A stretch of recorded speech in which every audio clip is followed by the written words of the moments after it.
Hi guys, it's Rick with Vapor Hunting Technologies and Vapor Blast Manufacturing Company.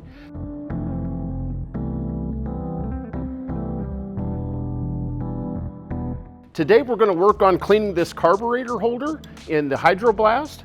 We're going to be using a water aqueous-based cleaner along with heat. It will not be actually finishing the surface. It's just going to clean the part up, and then after we're going to take it to the Vapor Blast machine and blast it with glass bead to give it that nice polished effect. So stay tuned.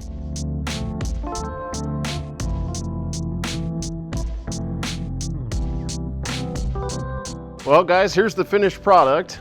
Notice we got really well inside the springs, how gentle it was.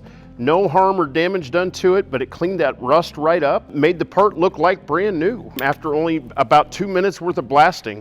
Very little experience doing it, so it's something that you can do at home real simply and easily and make your parts look great. Guys, if you have any questions about abrasives, what we did to clean this up, or anything to do with vapor blasting whatsoever, please give us a call. Our number is 828-202-5563. Thanks, and watch again.